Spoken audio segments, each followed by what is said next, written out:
السلام علیکم. وعلیکم السلام. یہ کلپ خاص طور پہ ان لوگوں کے لیے جن کی شادیاں نہیں ہوئی, ٹھیک ہے, اور جن کی شادیاں ہو گئی ہیں وہ اس کلپ کو دیکھ کے انجوائے کر سکتے ہیں, لیکن جن کی شادیاں نہیں ہیں وہ اس کلپ کو سن کے انجوائے بھی کر سکتے ہیں اور پریشان بھی ہو سکتے ہیں.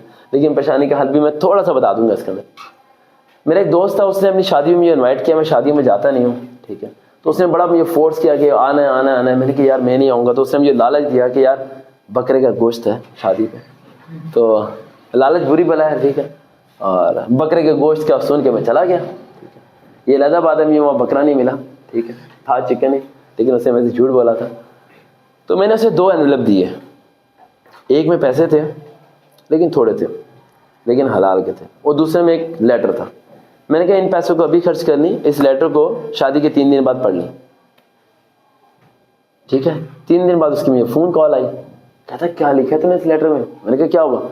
کہہ رہے میں پڑھ رہا ہوں, اس پہ لکھا ہوا ہے کہ ٹھیک 25 دن کے بعد تیری بیوی تیرے سے لڑائی کر کے اپنے گھر واپس چلے جائے گی, 1 مہینے کے بعد تیرے گھر میں پنچایت ہوگی, 1.5 مہینے کے بعد تیرے ماں باپ تجھے گھر سے نکال دیں گے اور تیری بری حالت کر دیں گے. کہہ رہا ہے یہ تو کیسی بات کہہ رہا ہے؟ میں نے کہا نیچے نیچے کیا لکھا ہے؟ نیچے یہ لکھے کہ 6 مہینے کے بعد تو طلاق تک پہنچ جائے گا, اور جب تو پہنچ جائے تو فون کریں سرکار کو, میں تیری مدد کریے ہمیشہ حاضر رہوں گا. کہہ رہا ہے یہ تیرے کیا لکھا ہے, میری خوشیوں میں پانی پھیر رہا ہے. میں نے کہا دیکھ یار میں تو یہ فلم کی نیکسٹ سٹوری بتا رہا ہوں جو تیرے ساتھ ہونے والا ہے. ہیپی سین ختم, اب ایکشن سین شروع ہونے والا ہے تیرے ساتھ, ٹھیک. 10 دن کے بعد اس نے مجھے فون کیا, اس نے کہا یار میری ماں میری بیوی کے خلاف ہو گئی ہے, وہ مجھے کہتی ہے تو بدل گیا ہے, میرا ابا میرے سے ناراض ہو گیا ہے, یار تیری ساری باتیں سچ ہو رہی ہیں, تو بتا میں نے کرنا کیا؟ میں نے کہا نہیں, جب تک تیرے ساتھ 6 مہینے تک پنچایت نہیں ہو جاتی نا, جب تک مجھے فون نہ کریں. جب حالات صحیح خراب ہو جائیں گے نا, کیا ہو جائیں گے, حالات صحیح خراب ہو جائیں گے, فل ٹینشن میں حالات ہو جائیں گے, ٹھیک ہے. میں نے کہا دیکھ میں نے نیچے فون نمبر بھی اپنا لکھا ہے, ٹھیک ہے, جو ایکٹیو ہے, ٹھیک ہے, جب فون کریں جب تو سوسائڈ کے قریب پہنچا ہو یا نہ ہاتھ کی نس کاٹنے والا ہو, ٹھیک ہے. کہہ رہا تھا اپنے دوست کو مروایا گا. میں نے کہا دیکھ یار مروانا نہیں, شادی میں اتنے لوگ آئے تھے, سب نے تو یہ پیسے دیے, میں نے تو یہ پیسوں کے ساتھ لیٹر بھی دیا, یعنی میں تو یہ بچانا چاہتا ہوں, میں تو یہ مرا ہوا دیکھنا نہیں چاہتا. تو زندہ رہے گا تو پریشان ہو, تو زندہ رہنا پڑے گا, تو یہ بس تو 6 مہینے برداشت کر, جو تیرے ساتھ ہو رہا ہے وہ ہوتا رہے. اس کاغذ کو ہر 2 دن بعد پڑھتا رہی. ایون کہ وہ کہتا ہے کہ میں نے اس کاغذ کی پکچر کھینچی, اپنے موبائل کی پروفائل پکچر یہ لگا لی کہ میں روز نہیں اوپن کر کے پڑھوں یہ نیکسٹ ٹائم میرے ساتھ کیا ہونے والا ہے, نیکسٹ ٹائم میرے ساتھ کیا ہونے والا ہے.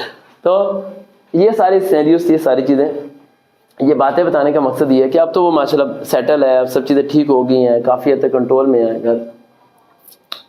آپ سب کے ساتھ جو کچھ بھی ہونے والا ہے لائف میں, سرکار کا ساتھ صرف جاب میں نہیں ہے, نکاح کے بعد بھی ہے, زندگی کے مسئلے مسائل میں بھی ہے.